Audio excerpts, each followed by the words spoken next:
Stop chasing money, because the very act of chasing reveals a misunderstanding about life. You are running after something which has no soul, no heartbeat, no consciousness, and you are sacrificing that which is alive for that which is dead. Money is the most lifeless thing in existence, yet it has become the center of your living. You wake up for it. You sleep because of exhaustion from it. You measure your worth through it, and slowly, silently, unknowingly, you start believing that without it you are nothing. This belief is the real poverty. A rich man who is afraid of losing money is poorer than a beggar who can still sing. Look deeply and you will see that money has never given joy to anyone. It only promises. It keeps the promise always in the future. When I have this much, then I will relax. When I reach there, then I will live. And life is lost in this then. Life knows only now. Existence has no tomorrow. Trees do not save sunlight. Birds do not open bank accounts. Rivers do not worry about the next turn. Only man lives in anxiety because only man has learned the art of postponing life. Money itself is not evil. Your relationship with it is neurotic. You cling to it as if it can protect you from death, as if it can give you meaning, as if it can fill the inner emptiness that you are afraid to look at. The chase is a distraction. As long as you are running, you don't have to face the silence inside you. As long as you are busy accumulating, you don't have to ask the dangerous question, who am I without my possession? The society trains you very cleverly. From childhood you are told stories not of awareness but of success, not of intelligence but of competition, not of joy but of achievement. Nobody asks whether you are alive, only whether you are profitable. Nobody asks whether you love your work, only whether it pays. Slowly you start selling your hours, your energy, your laughter, your presence. You become efficient but empty. You become successful but shallow. You reach the top and find no one there, not even yourself. When money becomes the goal, creativity dies. You no longer do things because you love them. You do them because they sell. Your actions lose grace. Your work loses celebration. And remember, only that which is done in joy has intelligence in it. Only that which is done in love has depth. Money follows intelligence, but intelligence never follows money. When you reverse the order, everything goes wrong. Then you live upside down, like roots in the air and branches in the soil. Awareness changes everything. The moment you stop chasing and start seeing, a great transformation happens. You begin to notice your breath, your thoughts, your fears, your constant inner trembling. You see how much of your energy is wasted in comparison, jealousy, and ambition. This seeing itself is a revolution. In awareness, you become centered. In centering, you become powerful. This power is silent. It does not dominate. It attracts. When a person is rooted in awareness, action becomes spontaneous. Work becomes play.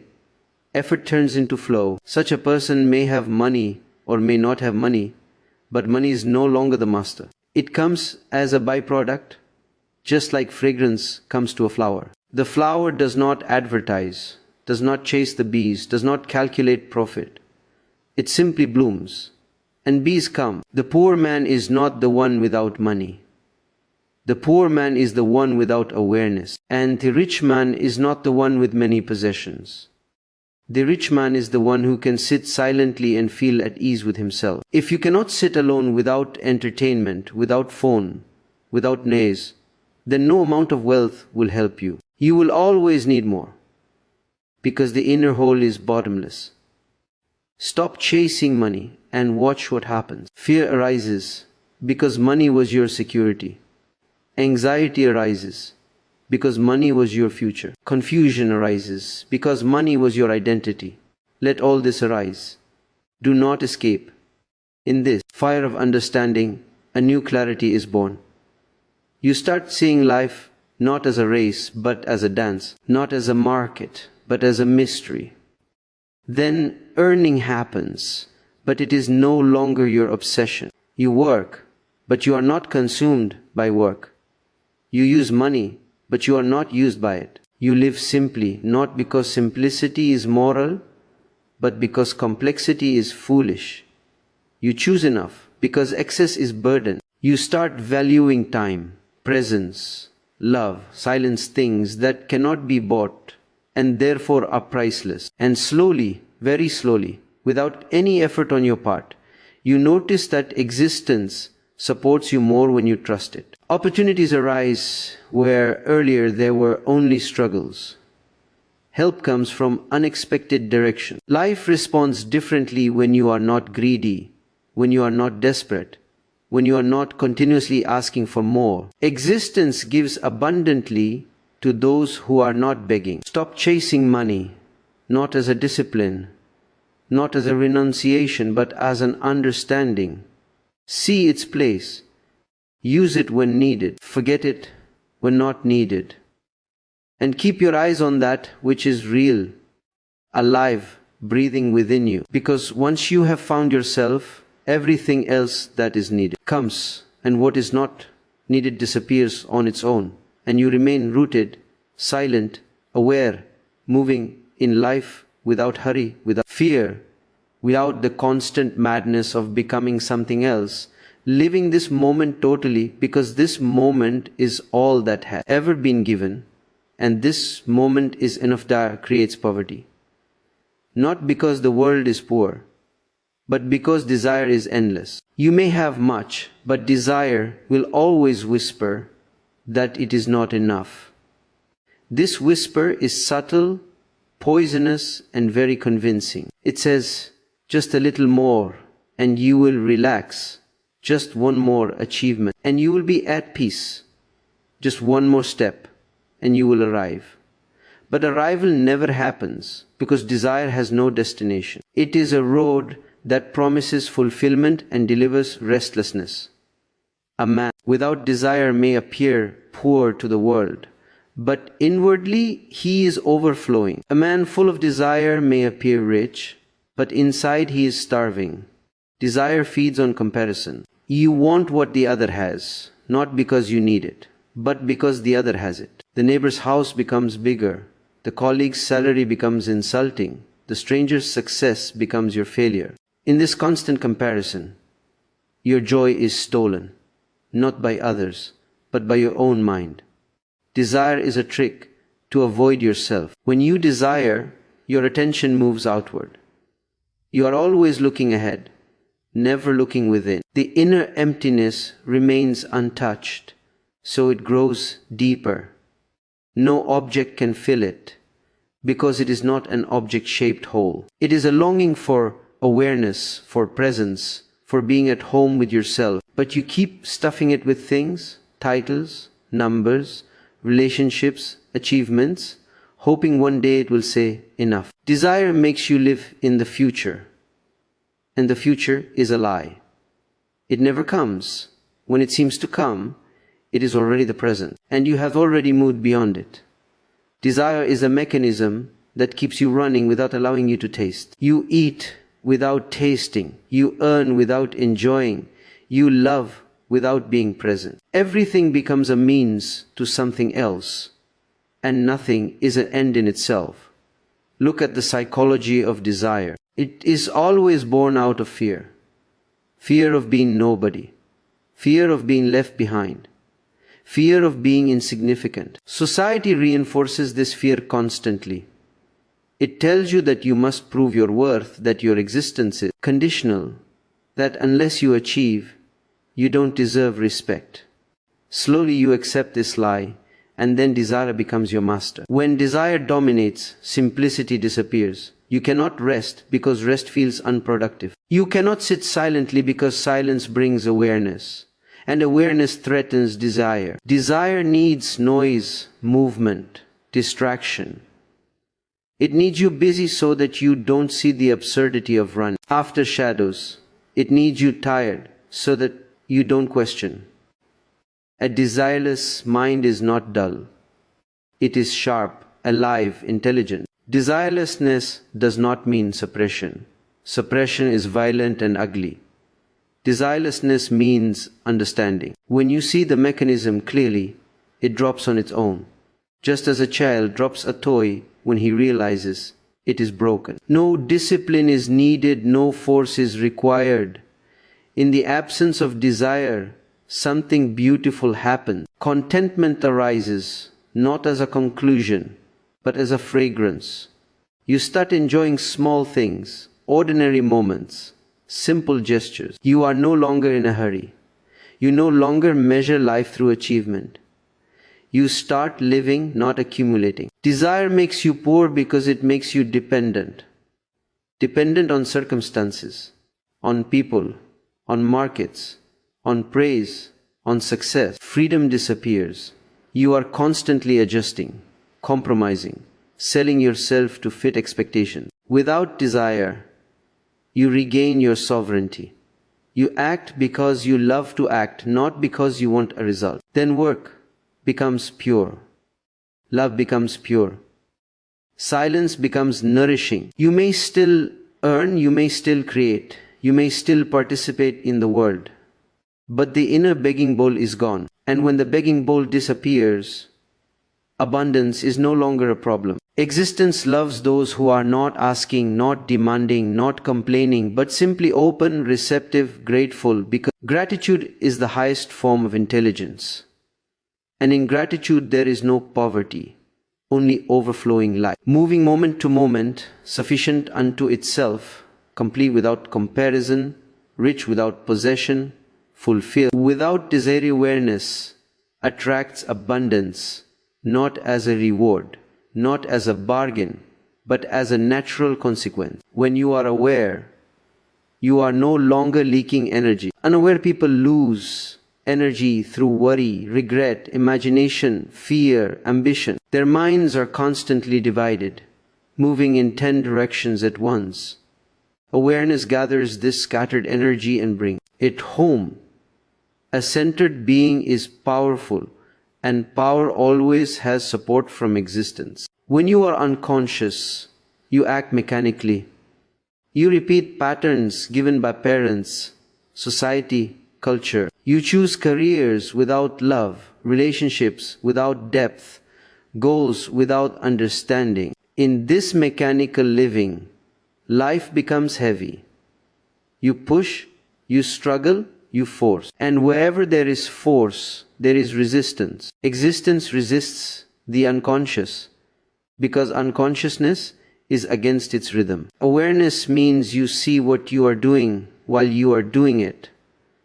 You eat and you know you are eating. You walk and you know you are walking. You work and you know why you are working. This simple knowing transforms quality. Even ordinary actions become luminous. Intelligence enters where awareness is present. And intelligence is the real source of abundance, not effort. Effort comes from fear.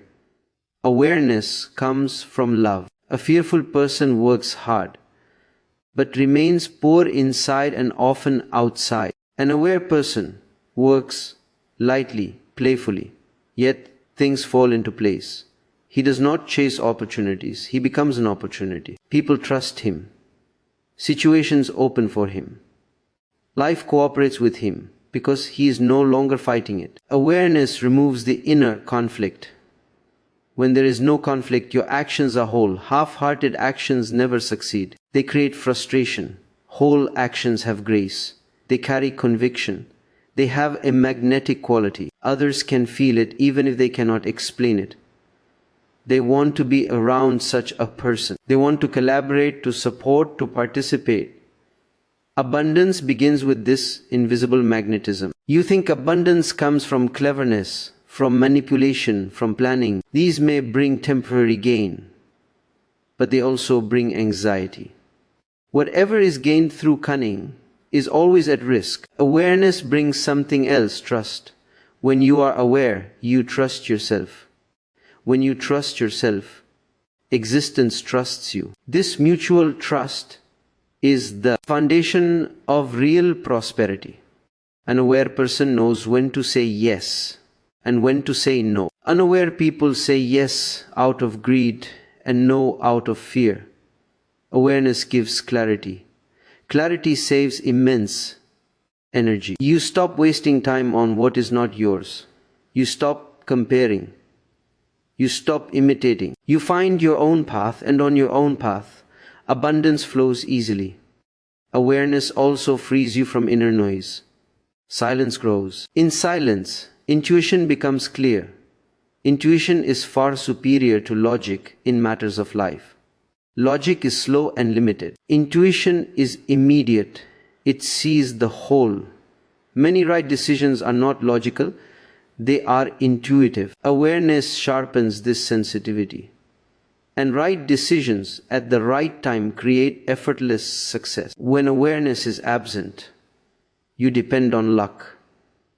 When awareness is present, you create alignment. Alignment means you are in tune with the moment. You respond, not react. Reaction is unconscious. Response is aware. Reaction creates trouble. Response creates solutions. Solutions are valuable. Value attracts resources. Awareness also changes your relationship with money. Money is no longer emotional. You don't worship it and you don't reject it. You see it clearly. Because of this clarity, you use it intelligently. You invest energy where it can grow. You don't waste. You don't hoard. Flow remains. Whatever flows grows. Whatever stagnates decays. Remember, abundance is not accumulation. Abundance is a feeling of enoughness.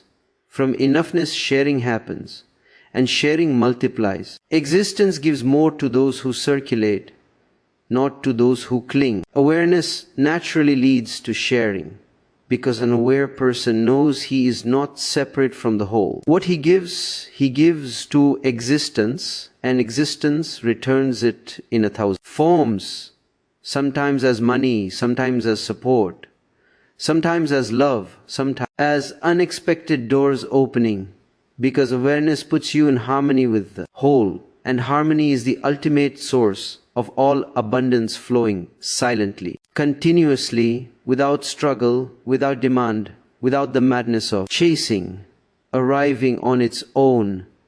When you are present enough to receive, society programs the chase very slowly, so slowly that you never notice when it enters your bloodstream. No one forces you openly. It is done with rewards, punishments, praise, and fear. As a child, you are loved when you obey, appreciated when you perform, compared when you fail. Gradually, you learn that being yourself is risky and being acceptable is safer. This is the beginning of the chase. Education does not teach you how to live. It teaches you how to fit. It prepares you not for joy, but for usefulness. You are trained to become a cog in a vast machine. The machine does not care about your happiness, only about your efficiency. And money becomes the measurement of this efficiency. The more you earn, the more successful you are declared. Even if your inner world is collapsing. Society needs ambitious people because ambition fuels the system. Ambitious people compete, consume, produce, and never rest. They are perfect slaves because they believe they are free. They choose their chains and decorate them with gold. They call it career, status, security. And because everyone around you is running, you assume running must be life. The most dangerous thing society does is glorify stress. A relaxed person is suspicious. A silent person is misunderstood. A joyful person is envied. But a tense, busy, exhausted person is respected. He looks important, he looks needed. Society rewards him with promotions, applause, and money, so that he never stops to ask what he is losing in return. From the very beginning, you are taught to look outside for validation. Marks, grades, ranks, salaries, titles. Your inner voice is ignored. Slowly, it becomes weak. Then one day you realize you don't know what you love. You only know what pays. You don't know what gives you peace. You only know what gives approval. This is how society disconnects you from yourself. The chase is maintained through fear. Fear of being left behind. Fear of being ordinary. Fear of not being respected. Fear, insecurity. These fears are cultivated deliberately because a fearful person is predictable. He will obey. He will compromise. He will sell his time, his health, his dreams, and even his conscience. Society never tells you that enough is enough. The market survives on dissatisfaction. If you are content, you are dangerous to the system. A content person does not overconsume. He does not overwork. He does not blindly follow trends. He cannot be manipulated easily. So society continuously creates new desires, new standards, new comparisons. To see this programming is the beginning of freedom. You don't have to fight society. Fighting keeps you connected. You simply have to see. In seeing, distance arises. You start choosing consciously rather than following unconsciously. You may still live in society, work in society, use money in society, but you are no longer hypnotized by it. When the spell breaks, a great relief is felt. You stop proving. You stop competing. You stop rushing. You start listening to your body, your breath, your silence. You begin to define success in your own terms. Maybe success becomes time, health, love, creativity, presence. Society may not applaud, but existence will support you. The greatest rebellion is not political. It is psychological. It is to live without greed in a greedy world, to be silent in a noisy world, to be relaxed in a world obsessed with tension. When you step out of the program chase, you recover your innocence. And innocence is not ignorance. It is intelligence without fear. In this innocence, life is no longer a race imposed from outside, but a flowering unfolding from within, at its own pace, in its own season. Creativity is the real wealth, because it comes from your being, not from the market. Money can be taken away, titles can disappear, positions can collapse overnight, but creativity is indestructible. Wherever you are, whatever the situation, if you are creative, you can respond, you can adapt, you can transform. A creative person is never poor, because his source is within. When you are creative, work is no longer work. It becomes play. And play has a totally different quality. In play, time disappears. In play, effort feels light. In play, you are not thinking of results. You are absorbed in the act itself. This absorption is meditation. And meditation gives you energy instead of exhausting you. Society rarely supports creativity. It supports productivity. Productivity is repetitive. Creativity is rebellious. Productivity follows formulas. Creativity breaks patterns. That is why creative people are often misunderstood, criticized, or delayed. But remember, all progress has come from those who listened to their inner call rather than outer approval. When money is the goal, creativity becomes corrupted. You start asking what will sell, not what is true. You start adjusting your expression to fit demand. Slowly your originality dies. And with it, your joy. Even if you earn, you feel hollow. You have succeeded in the eyes of others, but failed in your own being. Creativity needs courage because it means trusting yourself. It means entering the unknown. It means risking failure, misunderstanding, rejection. But without this risk, life becomes safe and dead. Security may protect the body, but it kills the soul. A creative life is alive, vibrant, unpredictable, and deeply satisfying. A creative person does not compete, he expresses. Competition looks sideways. Creativity looks inward. Competition is born of fear. Creativity is born of love. When you love what you are doing, excellence happens naturally. You don't have to push. You don't have to force. Excellence is a side effect of love. creativity also brings authenticity. You stop copying. You stop imitating. You stop measuring yourself against others. You become unique, and uniqueness has its own value.